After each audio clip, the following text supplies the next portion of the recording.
Chapitre 6 à 8 5e morceau, réflexions et exhortations aboutissant à un nouveau point de repos. Ecclésiaste 8.15-17. En langage moderne, nous parlerions à propos de ces chapitres d'essais ou de recherche.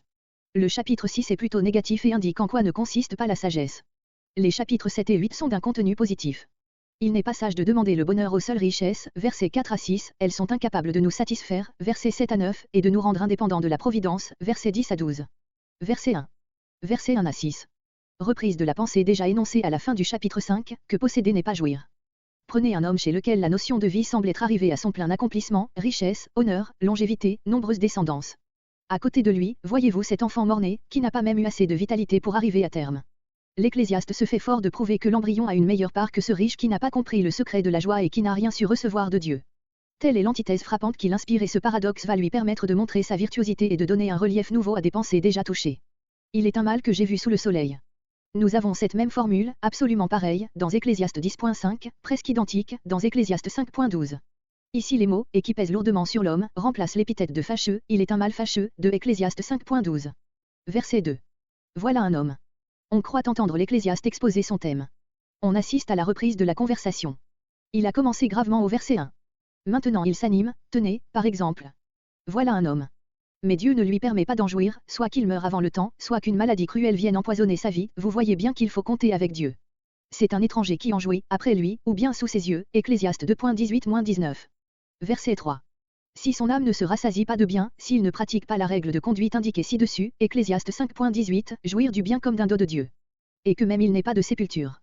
Si par son humeur chagrine il sait aliéner le cœur de ses proches et que sa mort soit pour eux une délivrance, il sera porté en terre, mais ce ne sera pas réellement une sépulture, un deuil.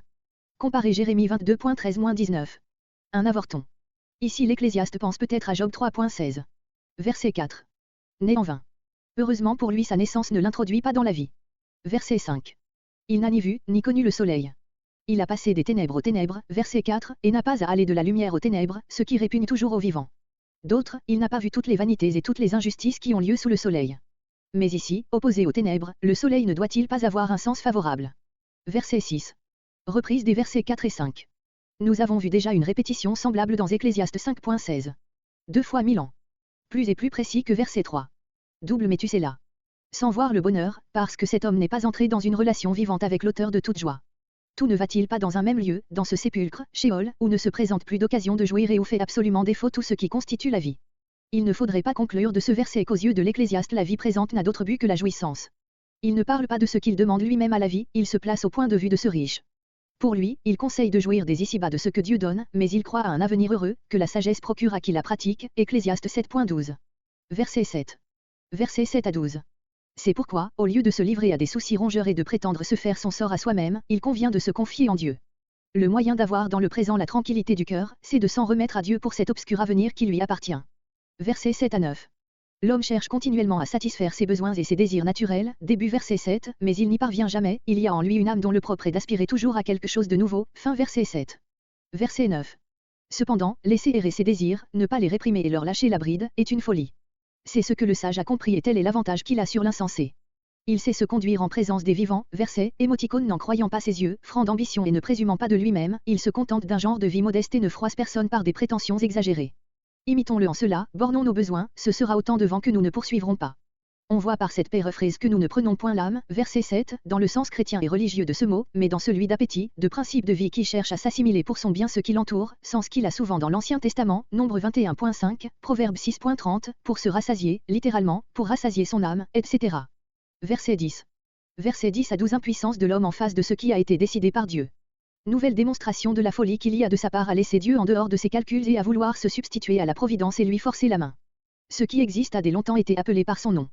Non pas, c'est déjà souvent produit dans le monde, Ecclésiaste 1.9, mais, ce qui arrive a été déterminé longtemps d'avance et existait aux yeux de Dieu. On donne un nom aux enfants quand ils naissent, aux choses quand elles se produisent. Devant Dieu, ce qui arrive existait et par conséquent avait un nom. Ce qu'un homme sera est déterminé. Il ne s'agit pas ici de l'attitude morale que l'homme prendra vis-à-vis de Dieu, mais des circonstances extérieures de sa vie. Voir déjà Ecclésiaste 3.14. À quoi bon contester avec un Dieu pareil, Job 39.37-38. Verset 11. Multiplier les paroles, les objections et peut-être les vux, les prières même, c'est multiplier les vanités, si nombreuses déjà dans la vie. Verset 12.